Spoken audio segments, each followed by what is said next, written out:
Estas dos cosas pueden ser la causa de por qué usted no hace lo que tiene que hacer para mejorar su vida, aunque puede hacerlo. Usted sabe que no hace sentido, que puede mejorar su salud, relaciones, mayores ingresos de dinero, pero no lo está haciendo. Sin embargo, cuando se trata de los demás, sí ha hecho de todo por los demás. Escuche que le va a tomar 3 minutos, algo que le puede cambiar su vida, lo sé, porque en mí estaba sucediendo lo mismo. Y durante casi toda la vida. La jaula invisible. Desde pequeño, Santiago fue un niño curioso. Hacía preguntas que a los adultos les incomodaban. Papá, ¿por qué tengo que pedir permiso para todo? Porque somos tus padres y sabemos lo que es mejor para ti, fue su respuesta. Cada vez que desafiaba una orden, su madre lo miraba con decepción. Los niños buenos obedecen. Si sigues así, nadie te querrá, le dijo su madre. Aprendió rápido que cuestionar la autoridad traía castigo, culpa y soledad. La escuela, donde aprendió a no pensar. En la escuela, las reglas eran claras. Hablar solo cuando se lo permitían, memorizar sin cuestionar y obedecer sin rechistar. Un día, Santiago se atrevió a preguntar: ¿por qué tenemos que aprender esto si no lo usamos en la vida real? El profesor frunció el ceño y se burló. Si sigues pensando así, nunca serás alguien en la vida. Todos sus compañeros se rieron. Aprendió que dudar estaba mal, que cuestionar era peligroso y que era mejor encajar. La adolescencia, el miedo al juicio. En la secundaria, Santiago ya entendía las reglas del juego. Sabía que para ser aceptado debía comportarse como los demás. Le apasionaba la música, pero cuando quiso aprender guitarra, sus amigos le dijeron: no seas ridículo, vas a perder el tiempo en eso. Sintió vergüenza y dejó de intentarlo. Poco a poco aprendió a ignorar sus deseos si no tenían la aprobación de los demás. La adultez, el gran vacío. Santiago creció, estudió lo que le dijeron que estudiaría, consiguió el trabajo que se esperaba de él y siguió todas las normas. Pero en las noches, cuando nadie lo veía, se sentía vacío. Algo dentro de él gritaba que su vida no tenía sentido. Sabía que debía cambiar, hacer ejercicio, leer, arriesgarse en un negocio, viajar, pero nadie le ordenaba hacerlo. Y sin una orden externa, simplemente no lo hacía. ¿Por qué? Porque había pasado toda su vida esperando a que alguien más le dijera qué hacer. Cada vez que pensaba en tomar acción, su mente lo detenía. ¿Y si fracaso? ¿Y si los demás se burlan? ¿Y si no soy lo suficientemente bueno? Y así pasó el tiempo, esperando, dudando, paralizado. Muchas veces paralizado por tanto analizar. El momento de la verdad. Un día, viendo su reflejo en el espejo, Santiago se preguntó: ¿toda mi vida será así?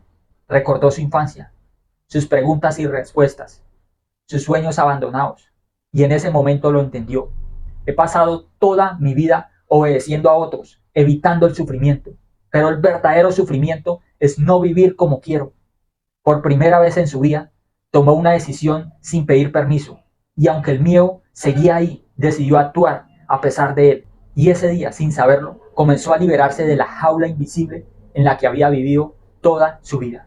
Santiago, ¿qué vivió? Vivió lo mismo que vive la mayoría de personas, un proceso de condicionamiento o adoctrinamiento mental, lavado mental, reprogramación o programación mental, como le quiera llamar. El punto es este: se pone cierta información en su cerebro y en su mente, en nada más y nada menos que la computadora más poderosa del planeta, su mente. Por lo tanto, su mente funciona en base a esa información. ¿Qué información se puso? Que usted haga las cosas. Uno, cuando una figura de autoridad se lo ordena. Y esa figura de autoridad es un profesor, un padre, un abuelo, el empleador, un policía, etc. Número dos, que usted haga las cosas cuando realmente ya le está doliendo, cuando sabe que hay una amenaza, si no hace eso que tiene que hacer. Pregúntese, ¿usted cree que es casualidad esto? Y lo voy a poner desde mi ejemplo, desde mi historia.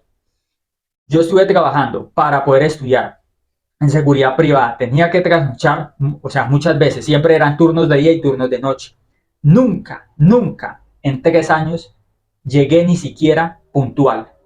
Siempre llegaba antes. Tenía que llegar 15 minutos antesito de las 6, suponiendo, de las 6 a.m. Entonces yo llegaba por tarde. Lo más tarde que llegué fueron 5 minutos antes de las 6 a.m. o 5 minutos antes de las 6 p.m.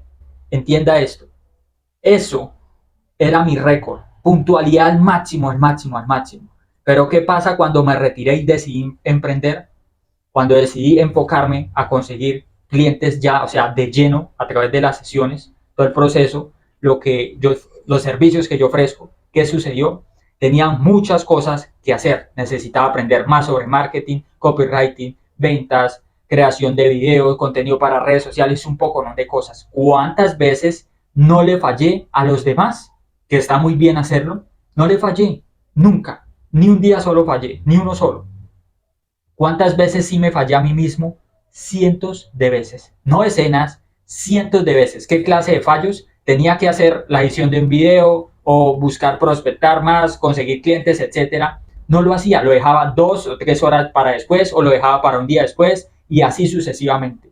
¿De dónde viene eso y por qué toda esta historia?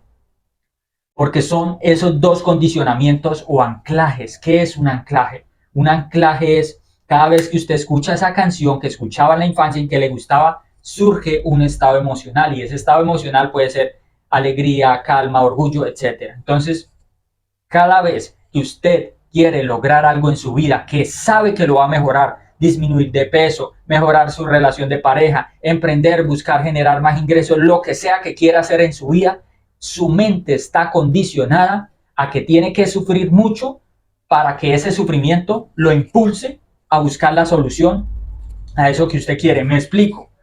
Llega el punto en el cual una persona se cansa tanto de trabajar para alguien más, se cansa, o sea, el dolor, se cansa tanto que ahí sí decide emprender. ¿Cuántos años le va a tomar para que se canse?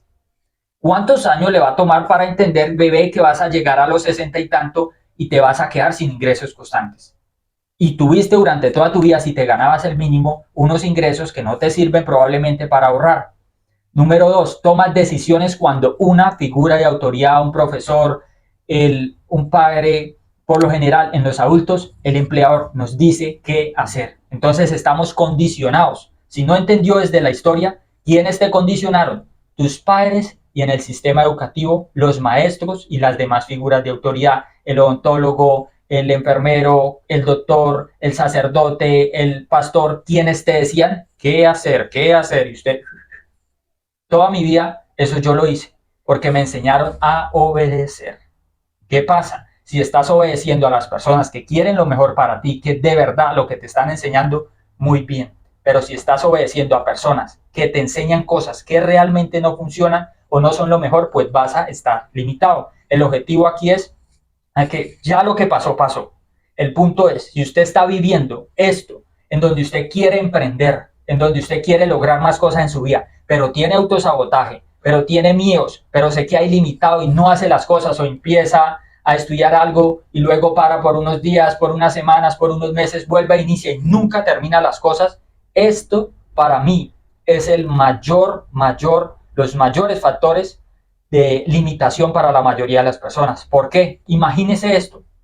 Usted ser entrenado para tomar decisiones en base al dolor o en base, o sea, al dolor que lo impulsa o en base a lo que le dice una figura de autoridad. Ser entrenado durante 11 años y sigue reforzando ese entrenamiento durante toda su vida cuando el jefe le dice qué hacer. No es que sea malo. El punto aquí es que estoy diciendo que cuando usted quiere hacer algo para usted, por usted, no lo hace. No hacen el proceso para mejorar su salud. La dieta, o sea, la dieta es alimentarse mejor, el ejercitarse, el emprender algo por una sola vez en su vida, eso no lo va a matar. No lo va a matar, no va a matar a nadie. ¿Pero por qué no lo hacen? Porque están condicionados. Yo estaba así, mi historia es esa, condicionado a lo que le dicen las figuras de autoridad y a que el miedo, digo al dolor o miedo al dolor, sea lo que lo force a hacer las cosas. Y yo hacía las cosas. El detalle es que me costaba muchísimo más y estas dos son las causas en la mayoría de veces porque es un condicionamiento que se reforzó durante mucho tiempo. Cada vez que usted iba al colegio le decían qué hacer, no qué pensar, no nada, qué hacer.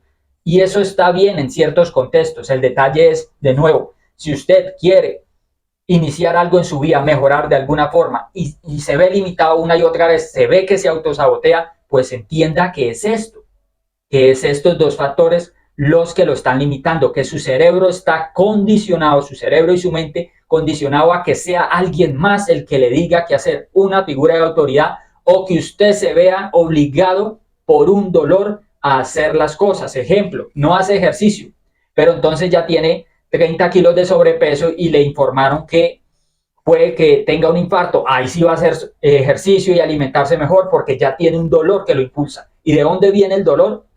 Fácil. Pepito, Santiaguito, hace la tarea o lo regañan, o le digo a su mamá, ¿ah? Niño, ¿se porta bien o le pego? Luego, si usted no hacía las cosas, todos los compañeros se le burlaban, probablemente o muchos se le burlaban. Así crecí yo y sé que la mayoría de las personas también, en especial a inicios de los 2000. Entonces el cerebro queda condicionado a algo que a nivel social es el miedo más grande comúnmente, que es el miedo al juicio y rechazo, a un rechazo de lo que es la comunidad en donde usted esté o el público, digamos, cercano a usted, ¿cierto? Entonces, por eso la mayoría de las personas nunca hablan en frente a una cámara, nunca hablan en frente a un público, porque tienen miedo al rechazo de las demás personas. Entonces, eso fue lo que uno aprendió cuando, digamos, Santiaguito sacó 0 o sacó 2 del 1 al 5, si la nota máxima era el 5 o era excelente, entonces sacó A o sacó S y los demás, y el cerebro aprendió que si fallaba, se le burlaban, lo criticaban y no le gustaba. Imagínese eso, aprender eso durante 10 años o más. ¿Ah? Entonces, usted no se atreve a hacer las cosas. ¿Por qué? Porque cree que lo van a criticar, que se le van a burlar si falla. ¿Y qué crees? Así como para caminar, para hablar, para escribir, para leer, usted cometió errores y necesitaba mejorar después de cada error.